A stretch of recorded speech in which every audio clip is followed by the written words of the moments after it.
Hi, I'm Dr. Julie Steinauer, and today I'd like to share with you a success story. I love these, they're so much fun. I actually have percentages and all kinds of things to share with you today. But before I do that, let's tell you how you can connect with our office. If you're local to us, give us a call at 618-288-1489. If you're not local, you can go to our website at visionforlifeworks.com, and then you have two choices. You can either fill out a questionnaire, or if you've been following me for a while and you're just ready to take that next step of vision improvement, then schedule a consultation online with me. Okay, all right, let's jump into this awesome success story from today. So this is a young patient who started working with us about the age of 7. She's approximately 8 years old right now, so she's nearing the end of her program, and we've got some really cool results to share with you. So first of all, I want to go through her ability to notice things between her right and her left. This is a really important skill, and so knowing which is your right hand versus your left hand, and then that crosses over out in space when you're shaking someone else's hand, is actually a pretty important concept. It also kind of tells you like body awareness of the two halves of your body, but it helps us to be able to understand orientation of letters and numbers and other things also. And so if there's confusion with this concept, kids might flip-flop letters and do a B for a D or a P for a Q, or a number might be backwards. So on the original test, this young patient scored below a 5-year-old level. On her retest more recently, she scores at age at an 8 to 10-year-old level, which is totally awesome. And she had 38 errors before and not recognizing things that were flip-flop in letters and numbers that we showed her. And recently she retested, she still had a few errors at 8, but from 38 to 8 in less than a year, or a little bit over a year, is pretty awesome. Now let's go and let's look at, so I'm kind of flipping the page here, and we're going to look at some other skills called visual perceptual or visual analysis types of skills. The first one that we retested for her was something called visual discrimination, and that's the ability to see things that are different or likenesses between objects or between maybe it's letters, lots of things. So discriminating visually between two things that either have similarities or are totally different, and kind of saying like, you know that they're similar or you know that they're different. Really important. So originally she scored in the 37th percentile, which means that 63% of kids her age would be performing above her. Now she is scoring in the 95th percentile. This is a particular skill that's really important for things like reading and writing, and so it's going to make a huge difference, obviously, in the classroom setting as how this individual is performing. Okay, so now let's also go into something called visual sequential memory. Now, visual sequential memory is a skill in which you remember what you've seen, and you can remember lots of details kind of in a sequential pattern. Seems kind of self-explanatory, but whenever this person, this young patient, scored or tested prior, she measured a 5%, which meant that 95% of kids her age and in her grade range were going to be performing higher than she was. This is a huge problem.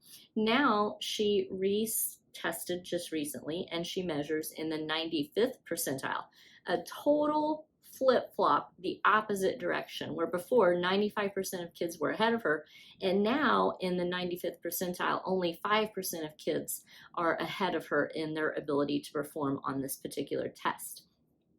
Let's talk about another one. So another one is called visual figure ground. And in this particular thing, what we're looking for is, something simplistic to think of is, can someone look at the background with a lot of information and see the details that are important? So can you kind of pick out what's important or extrapolate what's important from a lot of stuff around you? We call this kind of noticing the forest from the trees, right? Can you see the trees popping out in a particular segment of that coming towards you. Not in 3D, but I'm saying that, you know, if you have a whole bunch of stuff all over the place and you need to find one item, can you pick it out from all of that stuff that's just like all over? Or would you have a tough time? And so this skill is really very important. Again, in the beginning, when she first tested on this one, she measured in the 5th percentile, which means 95% of kids her age were above her. More recently, she retested, I think it was actually yesterday. And what happened is that she scored in the 84th percentile, which is pretty darn awesome. So again, kind of a big flip-flop there for her. Now, problems with this, I will tell you, are just for the moms. I really want to point this out because this is one that drives moms crazy. You might be sending your child into the room to get something, or sending them to the fridge to get something, and you tell them what to get, and they go and they're like, no, it's not there. And you're like, what? Wait, what? And you go in there and it's right in front of you. And you're like, it's right here. Right? And they can't pick it out, but that's a figure ground problem. And again, it drives moms kind of crazy. Okay, let's talk about another one. It's called visual closure. This is another important skill. The easiest way to think about this one is kind of silly because we don't use dot-to-dot methods daily, but is thinking of a dot-to-dot picture. And in that, you know, you're going from number 1 to 2 to 3 to 4 to complete the picture. Well, some people can look at those pictures and just go like, oh, it's a cow, right? Without having any of the dots kind of like connected. And some people can't do that. Now, this skill is more important, again, for lots of things, not just in a dot-to-dot type of thing, but certainly important for being able to kind of fill in details and like kind of like closure. It's kind of a skill where you can almost fill in seeing like the beginning, the middle, and the end of something. So kind of there's a lot of details on this particular thing. It's really an important type of visual skill. And she went from the 50th percentile all the way to the 99th percentile in her recent testing. Yay! Okay, just 2 more tests to go over, which I think are equally awesome because she had some improvement on.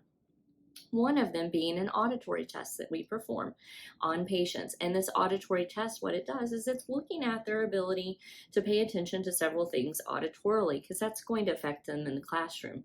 And we know that if there's a problem with vision, there could be a problem with auditory information processing also. And so if there is, it might be severe enough that we have to pass that patient on to some help for auditory type of training. Now, when she originally tested on something called auditory sentence memory, where we read her sentences and she has to tell them back to us, kind of like if you're sitting in the classroom and your teacher gives you 3 things to do. Can that child remember those 3 things, or do they forget and they can't remember what they're supposed to do right away? So this is testing that particular type of skill. Initially, she was in the 25th percentile. More recently, she measured in the 75th percentile. That's a pretty awesome jump. And since everything else was pretty normal for her in the auditory type of perception skill, we weren't overly concerned about her auditory perception, and she didn't need to go on to auditory therapy. Now that we definitely see that's improved, we're kind of out of the clear there. There's really, you know, in the clear, I should say. There's not really anything that we're concerned about for her auditorily. Now, one question you may have is like, why on earth did the auditory perception skill in this sentence memory jump so high after a vision therapy program? Well, I'm going to answer that for you really fast. And the reason why is that whenever we're working on vision, which is a specific skill, it's a sensory type of skill. Another sensory type of skill is audition or auditory skills. So as we're working with the brain, electrically triggering the brain through syntonics, and then more kind of manually teaching the brain how to do certain things through the vision system, in like phase 1 versus phase 2 is more manual, phase 1 is electrical. So as we're going through that whole program and we're stimulating the brain, we can't just select out the areas of brain that are in charge of vision. The entire brain gets stimulated. And so even something like auditory skills improve as a result of vision therapy. Kind of pretty cool. All right, so the very last test that I want to go over with you is something called the Gray Oral Reading Test. This is a test where we're assessing the individual's ability to read and perform, and there are multiple skills that are looked at within this. And one of them that I want to highlight today, which I think is pretty awesome, is her comprehension level of equivalency to age and grade. And so if we look at it, before she measured below a 6-year-old, it was to the point where we couldn't really measure, it was just below that, and a below a first grade equivalent. Now on her most recent testing, she measures at an 8.9 age equivalent and a 3.7 grade equivalent for approximately, at least, because again, we couldn't kind of measure it before, it was under grade 1, under age 6. So we've had at least a 2.9 age level increase and at least a 2.7 grade level increase in her reading comprehension. That deserves a round of applause. Okay, so most of our patients are going to jump on average anywhere from 3 to 7 grade levels ahead of where they initially started our program at. This again at 3.7 grade levels above has definitely fallen within that typical average that we expect to see for our young patients doing vision therapy. Now, if you're thinking, holy cow, this could be my kid, you're totally right. It could be your child. So if you're local, give us a call at 618-288-1489. If you're not local, go to our website at visionforlifeworks.com. You'll have 2 choices.